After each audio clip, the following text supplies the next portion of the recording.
জাতীয়তাবাদী যুবদলের প্রিয় ভাই ও বোনেরা, জুলাই গণ অভ্যুত্থানের বর্ষপূর্তি উপলক্ষে জাতীয়তাবাদী যুবদলের উদ্যোগে ফ্যাসিবাদ বিরোধী আন্দোলন ও আমার না বলা কথা শীর্ষক এই অনুষ্ঠানের সভাপতি জনাব মোনায়েম মুন্না, অনুষ্ঠানে উপস্থিত বাংলাদেশ জাতীয়তাবাদী দলের সম্মানিত মহাসচিব জনাব মির্জা ফখরুল ইসলাম আলমগীর, স্থায়ী কমিটির সম্মানিত সদস্যবৃন্দ, বিএনপির কেন্দ্রীয় এবং সহযোগী অঙ্গ সংগঠনের বিভিন্ন পর্যায়ের নেতৃবৃন্দ,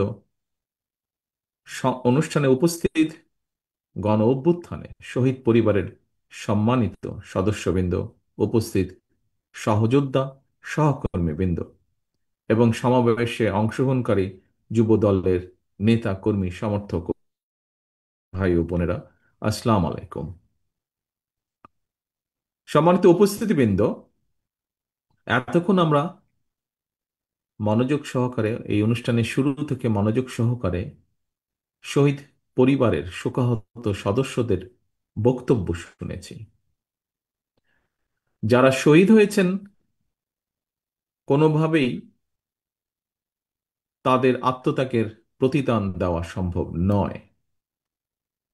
তবে এই সাহসী মানুষগুলো জীবন দিয়ে দেশকে ফ্যাসিবাদ মুক্ত করে গেছেন।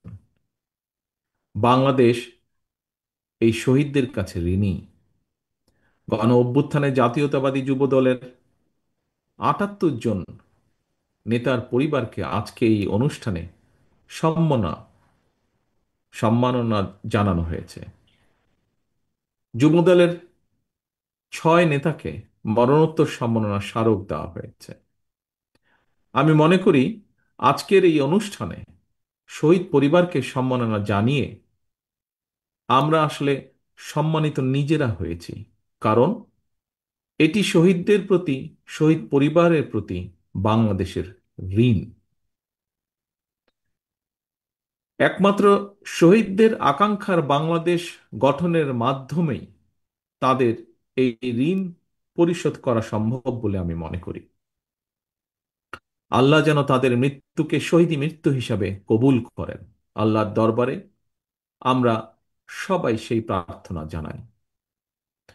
গণ অভ্যুত্থানে দেশে বিদেশে ভূমিকা রাখা নেতাকর্মীদেরকেও এই অনুষ্ঠানে বিশেষ সম্মাননা জানানো হয়েছে আমি যতটুকু জানি। সম্মানিত উপস্থিতিবৃন্দ, আজকের এই অনুষ্ঠানে একই সঙ্গে খুব আগে একটি চিত্রাঙ্গন প্রতিযোগিতা ছিল এবং সেখানে অংশগ্রহণকারী খুব সম্ভবত সেরা 50 জনকে সনদ এবং একই সাথে একটি গিফট প্রদান করা হয়েছে। অবশ্যই এটি একটি প্রশংসনীয় উদ্যোগ। সন্তানতুল্য মেধাবী এই শিশু কিশোরদের আমরা আদর এবং ভালোবাসা জানাই। শিশু কিশোর চিত্রাঙ্কন প্রতিযোগিতায় আমি যতটুকু জেনেছি প্রায় ১,৫০০-এর মতন শিশু কিশোর অংশগ্রহণ করেছিল। উপস্থিতিবৃন্দ, বর্তমানে ফোন, কম্পিউটার, ভিডিও গেম সহ নানা রকম ইলেকট্রনিক্স আইটেম শিশুদের মনোযোগের কেন্দ্রবিন্দুতে ব্যাপক প্রভাব বিস্তার করেছে, শুধু বাংলাদেশে নয়, পুরো পৃথিবীব্যাপী। এমন পরিস্থিতিতে শিশু কিশোর যারা চিত্রাঙ্কন প্রতিযোগিতায় এমন একটি সৃজনশীল কাজে অংশ নিয়েছে, আমি মনে করি খুব সম্ভবত বোধহয় তাদের পুরস্কার পাওয়ার জন্য এটাই যথেষ্ট। সেজন্যই ১,৫০০ শিশু কিশোর যারা এই চিত্রাঙ্কন প্রতিযোগিতায় অংশগ্রহণ করেছে, তাদের প্রত্যেককে যদি বই সহ একটি ছোট হলেও একটি পুরস্কার পৌঁছে দেওয়া যায়, মনে হয় সেটি বোধহয় ভালো হবে। আমি যুবদলের নেতৃবৃন্দকে এই বিষয়টি বিবেচনা করার জন্য অনুরোধ করব। সম্মানিত উপস্থিতিবৃন্দ, আজকের এই শিশু কিশোরদের মধ্যেই কিন্তু লুকিয়ে আছে আমাদের ভবিষ্যৎ বাংলাদেশ। এই শিশু কিশোরদের মধ্যেই লুকিয়ে আছে প্রতিভা। আপনাদের অনেকেরই নিশ্চয়ই মনে আছে, স্বাধীনতার ঘোষক শহীদ রাষ্ট্রপতি জিয়াউর রহমান শিশু কিশোরদের নিয়ে নতুন কুড়ি নামে একটি ট্যালেন্ট হান্ট প্রতিযোগিতা চালু করেছিলেন। আমি জানি না, তবে এখানে যেহেতু আজ বহু মানুষ উপস্থিত আছেন, হয়তোবা আপনাদের মধ্যে এখানে কেউ না কেউ হয়তোবা আছেন যারা নতুন কুড়ির সদস্য ছিলেন, হয়তো খুব সম্ভব। শিশু কিশোরদের নিয়ে এই ধরনের একটি সুন্দর আয়োজনের জন্য আমি আবারও যুবদলকে বিশেষভাবে ধন্যবাদ জানাই। কারণ এখানে কয়েকজন বক্তা বলেছেন, খুব সম্ভব মহাসচিব সাহেবও ওনার বক্তব্যে কিছুটা তুলে ধরেছেন, আমরা রাজনীতির যে গুণগত পরিবর্তনের কথা বলছি, আজকের এই যে চিত্রাঙ্কন প্রতিযোগিতা বা আজকের এই সামগ্রিক অনুষ্ঠান, তার একটি প্রতিফলন বলে আমি মনে করি। ভবিষ্যতে শিশু কিশোরদেরকে নিয়ে এই ধরনের আরো সুন্দর সৃজনশীল অনুষ্ঠান আয়োজিত হবে, এটি ব্যক্তিগতভাবে আমার একটি বিশ্বাস, প্রত্যাশা। সম্মানিত উপস্থিতিবৃন্দ, সকল পর্যায়ের উপস্থিতিবৃন্দ, বাংলাদেশ 54 বছর পার করেছে। আজকে এখানে শহীদ পরিবারের এক বোনের কাছ থেকে আমরা একটি বক্তব্য শুনেছি। আমরা এখানে একজন আলোচক সাইদ আব্দুল্লাহ, ওনার বক্তব্য একটি অংশ আমরা শুনেছি। মহাসচিব সাহেব ওনার বক্তব্যে তুলে ধরেছেন কি সেটি। বিগত 17 বছর আমরা এই দেশের মানুষ তাদের রাজনৈতিক অধিকার, কথা বলার অধিকারের জন্য আন্দোলন করেছে, সংগ্রাম করেছে, অত্যাচার নির্যাতন সহ্য করেছে, গুম খুনের শিকার হয়েছে। আজকের মঞ্চে শহীদ পরিবারের সদস্য যারা বসে আছেন, কতটা ত্যাগের এ বিনিময় আজ এই মুহূর্তে যে জায়গায় আমরা বসে আছি, এই মুহূর্তটি অর্জন করতে কতটা ত্যাগ আমাদেরকে করতে হয়েছে, তার প্রমাণ এই মঞ্চ আজকের। প্রিয় সহকর্মীবৃন্দ, এর মধ্যে আমিও কয়েকবার বলেছি, অনেকবার বলেছি, গত কয়েক মাসে বহু বক্তা বলেছেন, বহু জায়গায় বিভিন্ন মানুষ বলেছেন যে আমরা যদি শহীদদেরকে সত্যিকারভাবে সম্মানিত করতে চাই, শুধু জুলাই আগস্ট না, বিগত 15 বছর ধরে বিএনপি সহ বিভিন্ন রাজনৈতিক কর্মীর বাইরেও সমাজের বিভিন্ন মানুষ, বিভিন্ন শ্রেণী পেশার মানুষ, যারা নিজেদের অধিকারের কথা তুলে ধরতে গিয়ে, নিজেদের দাবি আদায় করতে গিয়ে বিভিন্নভাবে সেই পলাতক স্বৈরাচারের অত্যাচার নির্যাতনের শিকার হয়েছে, এই সকল মানুষগুলোকে, এই সকল শহীদদেরকে, এই সকল অত্যাচারিত মানুষ যারা বেঁচে আছেন, নির্যাতিত হয়েছেন, বেঁচে আছেন, প্রত্যেকের সেই ত্যাগের প্রতি যদি আমাদেরকে সম্মান জানাতে হয়, তাহলে অবশ্যই আমাদেরকে সামনে বাড়তে হবে, আমাদেরকে সামনে এগোতে হবে, এই দেশকে সামনে নিয়ে যেতে হবে। তাদেরকে শ্রদ্ধা করার একমাত্র উপায় হচ্ছে, আমি একজন রাজনৈতিক কর্মী হিসেবে বিশ্বাস করি, যে প্রত্যাশা নিয়ে তারা রাজপথে নেমে এসেছিলেন, সেই প্রত্যাশা বাস্তবায়নের কাজ শুরু করা, সেই প্রত্যাশা বাস্তবায়নের মাধ্যমে তাদেরকে সম্মান জানানোর একটি মাত্র উপায়ে আমি এটি বিশ্বাস করি। প্রিয় সহকর্মীবৃন্দ, সম্মানিত উপস্থিতিবৃন্দ, পরিষ্কারভাবে একজন রাজনৈতিক কর্মী হিসাবে আমি যেমন বুঝি, পরিষ্কারভাবে এখানে প্রত্যেকটি মানুষ অনুধাবন করেন, বাংলাদেশের জনগণ পরিবর্তন চায় এখন। আর স্বপ্ন কিংবা প্রতিশ্রুতি নয়, জনগণ এবার প্রতিশ্রুতির বাস্তবায়ন চায়। এবং বাংলাদেশ জাতীয়তাবাদী দল বিএনপি জনগণের সেই আকাঙ্ক্ষাকে ধারণ করি আগামী দিনের রাজনৈতিক কর্মসূচি প্রণয়ন করছে, চেষ্টা করছে। আমরা আমাদের নেতা কর্মী, আমাদের দলের ভেতরে, দলের বাইরে বিভিন্ন বিশেষজ্ঞ যারা আছেন, তাদের সাথে বিভিন্ন বিষয়ে আমরা আলোচনা করছি, কাজ করছি। আমাদের আগামী দিনের নীতি জনগণের জীবন উন্নয়নের রাজনীতি, দেশে বিদেশে কর্মসংস্থান সৃষ্টি এবং নিরাপদ কর্মপরিবেশ নিশ্চিত করা, এটি হবে আমাদের রাজনীতির অন্যতম মূল লক্ষ্য।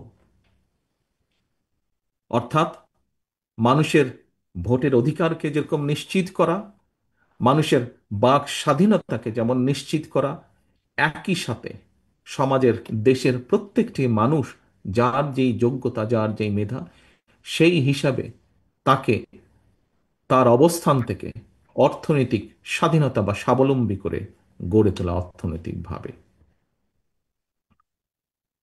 এবং সেই লক্ষ্যকে সামনে রেখে বিএনপির একাধিক টিম দেশের প্রতিটি সেক্টরকে নিয়ে গভীরভাবে কাজ করছে। সেই আলোকে কর্মসূচি বাস্তবায়নের প্ল্যান, প্রোগ্রাম বা কর্মসূচি আমরা পর্যায়ক্রমিকভাবে তৈরি করছি।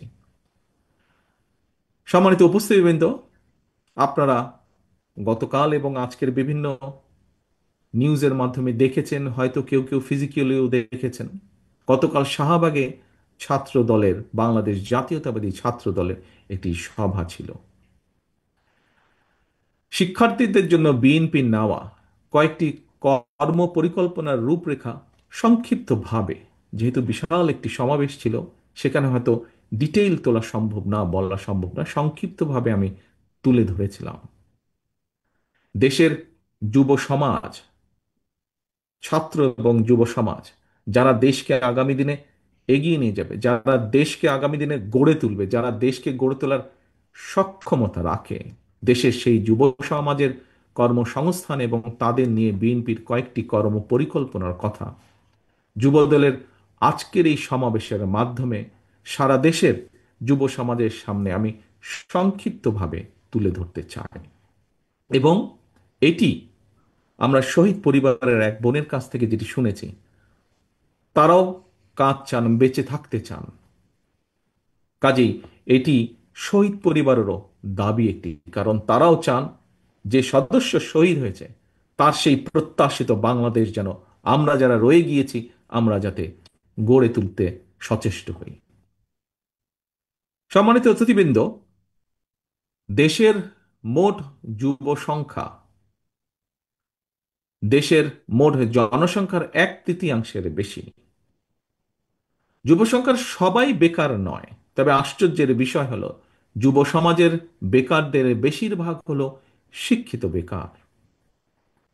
ব্যক্তিগতভাবে আমি মনে করি, এবং আমার সাথে হয়তো অনেকেই আপনারা একমত হবেন, শিক্ষিত বেকার সৃষ্টির পেছনে নানা কারণের মধ্যে আমাদের বিদ্যমান শিক্ষা কারিকুলাম অন্যতম একটি কারণ। তবে অবশ্যই সময়ের সঙ্গে তাল মিলিয়ে শিক্ষা কারিকুলাম সংস্কার না করার জন্য রাজনীতি এবং রাষ্ট্র পরিচালনার সাথে যারা জড়িত আমি মনে করি আমরা কেউ বোধহয় এর দায় এড়াতে পারি না। এমন বাস্তবতায়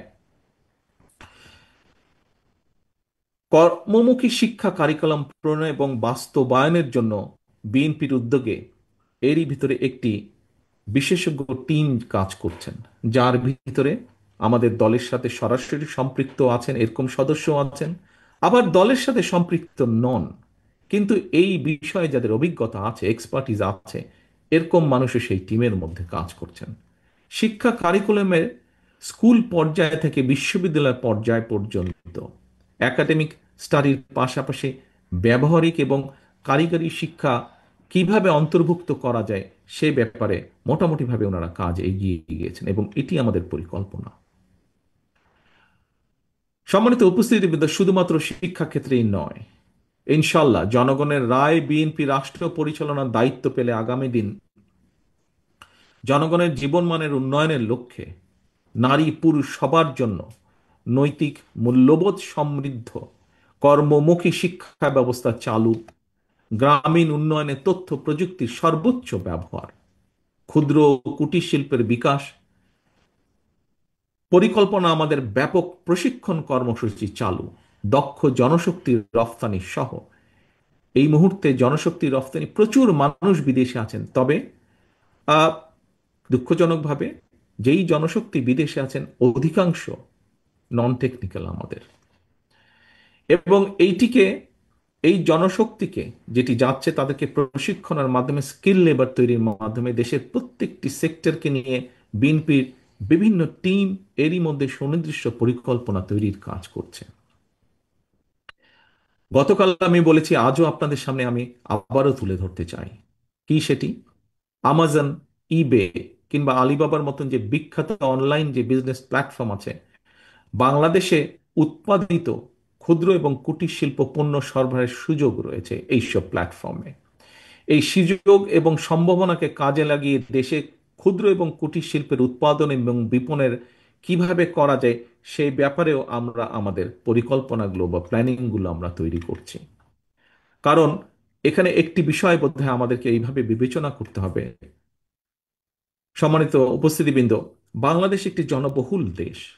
হ্যাঁ, আমরা এর আগে দেখেছি, স্বৈরাচারের আমলে দেখেছি বহু টাকা খরচ করে কিছু কিছু প্রজেক্ট তারা তৈরি করেছে। কিন্তু আমাদের দরকার আমাদের দেশের মানুষগুলোকে, যারা যোগ্য মানুষ, যুব সমাজকে কর্মসংস্থানের ব্যবস্থা করা।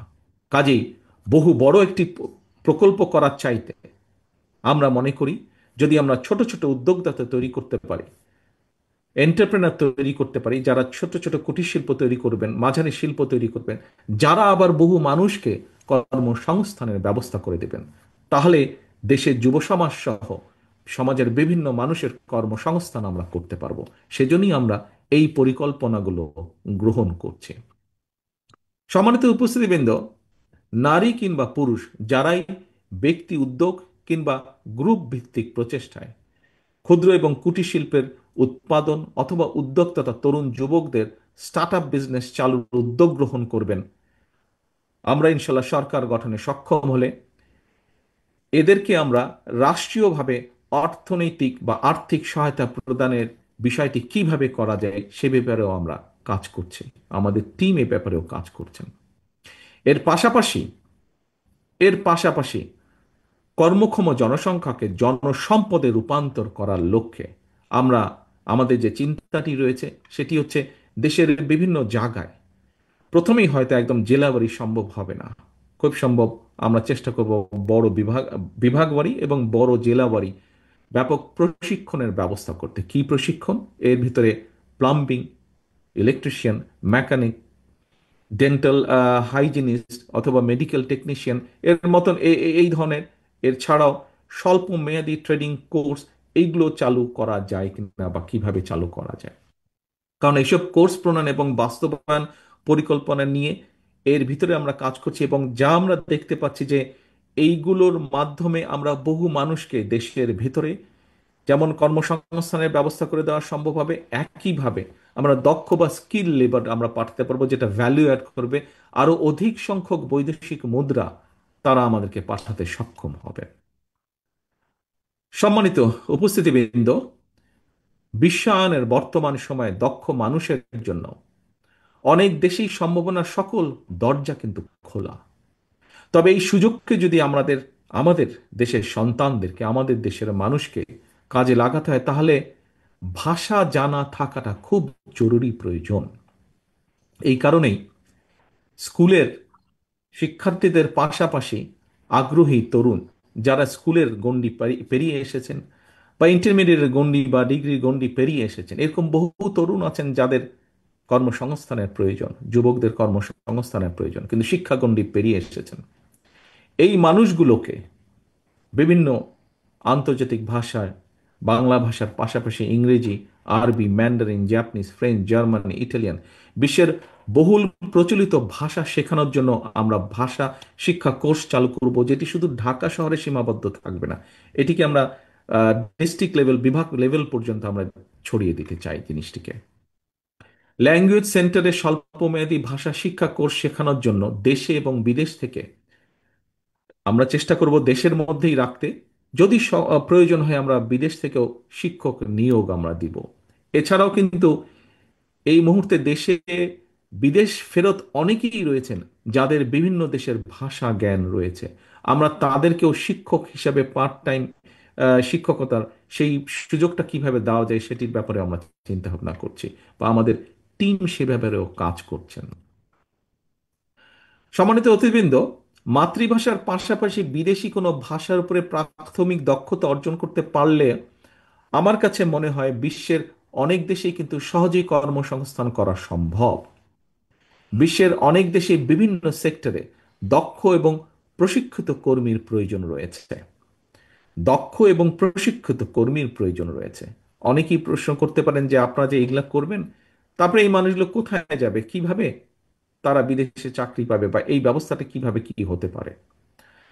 আমরা এর মধ্যে কাজ করছি যে প্রয়োজনে বাংলাদেশের দূতাবাসগুলোর মাধ্যমে সংশ্লিষ্ট দেশের চাহিদা, যেমন ধরুন জাপানে যাবে আগামী 5 থেকে 10 বছর, জাপানে কি কি ধরনের মানুষের প্রয়োজন আছে সেটি আমরা আমাদের দূতাবাসগুলোর মাধ্যমে এই ইনফরমেশন ডাটাগুলো আমরা জোগাড় করার চেষ্টা করব, এবং ঠিক সেইভাবে আমরা সেই মোতাবেক আমরা আমাদের সেই মানুষগুলো, ধরেন আগামী 10 বছর জাপানে হয়তো 10 লক্ষ শ্রমিক নিবে বিভিন্ন ক্যাটাগরির, আমরা ঠিক সেভাবে করে আমাদের 10 লক্ষ মানুষকে আমরা তৈরি করব। আমরা কর্মক্ষম বেকার যুবশক্তিকে সংশ্লিষ্ট ওই বিষয় প্রশিক্ষণ দিব, দক্ষ জনশক্তিতে আমরা রূপান্তর করব।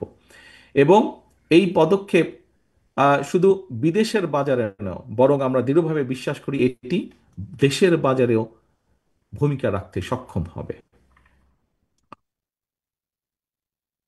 প্রিয় উপস্থিতিবৃন্দ, নাগরিকদের স্বাস্থ্য সেবা নিশ্চিত করার জন্য বিএনপি একটি পরিকল্পনা গ্রহণ করেছে, কর্মসূচি গ্রহণ করছে। নাগরিকদের প্রাথমিক স্বাস্থ্য সেবা নিশ্চিত করার জন্য আমরা একটি নীতিতে বিশ্বাস করি, যেটি উন্নত বিশ্বেও এখন তারা এটি প্রয়োগ করছে। কি সেটি? এক লাইনে যদি বলতে হয়, সেটি হচ্ছে প্রতিকারের চেয়ে প্রতিরোধ উত্তম। অর্থাৎ একজন মানুষ অসুস্থ হয়ে গেলে কিন্তু তার পেছনে খরচ অনেক বেশি, সেটি পরিবারের খরচ হোক, সেটি রাষ্ট্রের খরচ হোক। কিন্তু কিছু কিছু নলেজের মাধ্যমে, কিছু ইনফরমেশনের মাধ্যমে যদি একজন মানুষ সুস্থ থাকতে পারেন, তাহলে কোনো কারণে যদি অসুস্থ হয়ে যায় কেউ, বরঞ্চ সেই মানুষটিকে ডাক্তার, নার্স বা সরকার বা পরিবারের সরকারের পক্ষ থেকেও যদি হেলথের জন্য যে রিসোর্স থাকে সেটির উপর চাপ কম পড়বে। সেই জন্যই আমরা যেতে চাইছি একটি স্লোগানে এবং সেই নীতিতে, প্রতিকারের চেয়ে প্রতিরোধ উত্তম। এই নীতিমালার উপরে ভিত্তি করে আমরা আমাদের স্বাস্থ্যর বিষয় সংক্রান্ত পুরো প্ল্যানিংটাকে আমরা সাজাতে চাচ্ছি। এক্ষেত্রে আমি দেশের যুব নারী সমাজের দৃষ্টি আকর্ষণ করে বলতে চাই যে জনগণের রায় ইনশাল্লাহ বিএনপি রাষ্ট্র পরিচালনার সুযোগ পেলে নাগরিকদের স্বাস্থ্যসেবা নিশ্চিত করার জন্য বিএনপি, এই যে একটু আগে যেটি বললাম, আমরা আমাদের স্বাস্থ্যসেবাটাকে সাজাচ্ছি, আমরা আমরা সমগ্র বাংলাদেশে ইউনিয়ন পর্যায়ে এবং চেষ্টা করব আমরা গ্রাম পর্যায়ে যাওয়ার জন্য হেলথ কেয়ারের ওয়ার্কার নিয়োগের পরিকল্পনা করেছি আমরা। এবং এই হেলথ কেয়ারের যে আমরা নিয়োগ করব, এর শতকরা 80শতাংশই হবেন যুব সমাজের মধ্যে থেকে নারী সদস্য যারা, তাদেরকে। এতে করে একদিকে নারীর অর্থনৈতিক ক্ষমতায়ন ঘটবে, অপরদিকে প্রশিক্ষণপ্রাপ্ত যে আমাদের হেলথ কেয়ারের ওয়ার্কারজন থাকবেন, জনগণের প্রাথমিক স্বাস্থ্য সেবায় তারা একটি গুরুত্বপূর্ণ যুগান্তকারী ভূমিকা রাখতে সক্ষম হবেন বলে আমরা দৃঢ় বিশ্বাস করি। সম্মানিত উপস্থিতিবৃন্দ, সুস্থভাবে বেঁচে থাকতে হলে পরিবেশ এবং জলবায়ুর পরিবর্তন একটি গুরুত্বপূর্ণ বিষয়, অত্যন্ত, এবং এটিকে এড়িয়ে যাবার বোধহয় কোনো সুযোগ নেই। বাংলাদেশের সরকারি বেসরকারি সব মিলিয়ে প্রায় 1 লক্ষ নার্সারি, নার্সারি বলতে আমি বোঝাচ্ছি যেখানে আমরা গাছের চারা তৈরি করি বা গাছের চারা বিক্রয় করি, আমরা এই ধরনের নার্সারি 1 লক্ষ নার্সারির মতন রয়েছে সরকারি এবং বেসরকারি পর্যায়ে মিলিত। এইসব নার্সারিগুলোতে বর্ষার সময় যদি আমরা বাদ দেই, বর্ষার সময় হচ্ছে গাছ লাগানোর সময়, এটিকে যদি আমরা বাদ দিই, বাকি যে 8 মাস 7 মাস 8 মাস সময় থাকে, সেই সময় আমরা চারা উৎপাদন করব। এবং এই উৎপাদিত চারা দিয়ে পরিবেশের উন্নয়নের জন্য, পরিবেশের ব্যালেন্স রক্ষা করার জন্য ইনশাল্লাহ 5 বছরে আমাদের লক্ষ্য হচ্ছে 25 থেকে 30 কোটি গাছ লাগানোর। যেই গাছ আমরা মনে করি পরিবেশকে যেমন রক্ষা করবে, একইভাবে বাংলাদেশকে বন্যা খরা থেকেও রক্ষা করবে। উপস্থিতিবৃন্দ, আরেকটি পরিকল্পনার কথা আপনাদের সামনে আমি তুলে ধরতে চাই। শহীদ রাষ্ট্রপতি জিয়াউর রহমান। শহীদ রাষ্ট্রপতি জিয়াউর রহমানের একটি বিখ্যাত এবং অত্যন্ত জনপ্রিয় একটি কর্মসূচি ছিল। কি সেটি? বললেই আপনারা সবাই বলতে পারবেন, খাল খনন কর্মসূচি। আমরা বিভিন্ন বিষয় বিবেচনা পর্যালোচনা করে দেখেছি, ইনশাল্লাহ আগামী দিনে সরকার গঠন করতে সক্ষম হলে আমরা যে কোনো মূল্যে সমগ্র দেশে শহীদ জিয়ার এই খাল খনন কর্মসূচি আমরা আবার শুরু করব। সেটি দেশের পরিবেশের কারণে, দেশের কৃষকদের পানি সুবিধার্থে, সেটি দেশের হঠাৎ যে আকস্মিক বন্যা অথবা যে বন্যার কম বেশি রেগুলার হয়ে থাকে, সকল প্রকার বিষয়কে যদি আমাদের অ্যাড্রেস করতে হয়, এই বিষয়গুলোকে যদি আমাদেরকে মানুষকে রক্ষা করতে হয়, তাহলে এই খাল খনন কর্মসূচি এটি একটি অ্যান্টিবায়োটিকের মতন কাজ করে। কাজে এই কর্মসূচিটি ইনশাল্লাহ আমরা আবার এটিকে আমরা চালু করব।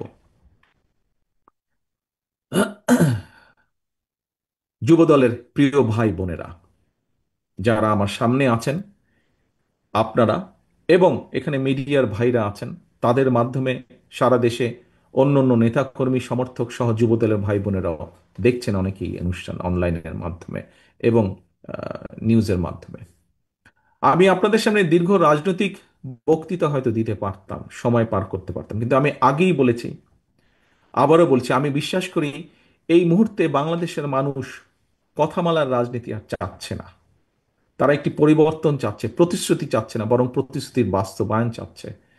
জনগণ এখন সুস্থ পরিকল্পনা গ্রহণ এবং প্রতিশ্রুতির বাস্তবায়ন চায়, এবং জনগণের সেই প্রত্যাশা পূরণের লক্ষ্যে বিএনপি জনগণের জীবন মান উন্নয়নের সুনির্দিষ্টভাবে কতগুলো পরিকল্পনা গ্রহণ করছে। বহু কিছু করার আছে, বাট শুরু করতে হবে এক জায়গা থেকে, এবং যেগুলো বেসিক জিনিস আমরা সেখান থেকে শুরু করতে চাই। গতকাল ছাত্রদল আয়োজিত অনুষ্ঠানে শিক্ষার্থীদের কর্মসংস্থান নিয়ে কিছু পরিকল্পনা তুলে ধরেছিলাম। আজ যুব সমাবেশে, এই সমাবেশে, যুবদলের এই সমাবেশে আপনাদের মাধ্যমে দেশের যুব সমাজের উদ্দেশ্যে আরো কিছু আমি পরিকল্পনা তুলে ধরেছি আপনাদের সামনে। আহ, এই পরিকল্পনাগুলো বাস্তবায়নের জন্য কিন্তু প্রয়োজন আমাদের জনগণের সমর্থন। শুধু জনগণের সমর্থনই প্রয়োজন নয়, একই সাথে প্রয়োজন সমগ্র বাংলাদেশের জনগণের সহযোগিতা। প্রয়োজন বিএনপির প্রতি জনগণের রায়। কারণ আমরা মনে করি জনগণই বিএনপির সকল রাজনৈতিক ক্ষমতার উৎস। জনগণের রায় বিএনপি রাষ্ট্র পরিচালনার দায়িত্ব পেলে আমরা যত দ্রুততার সাথে সম্ভব এই পরিকল্পনাগুলো বাস্তবায়নের কাজ শুরু করব। তবে সারা দেশে জনগণের কাছে বিএনপির এই যেই পরিকল্পনাগুলো গতকাল আজ আপনাদের সামনে যে তুলে ধরেছি আমি, এইগুলোকে জনগণের কাছে নিয়ে যাওয়ার দায়িত্ব আপনাদের।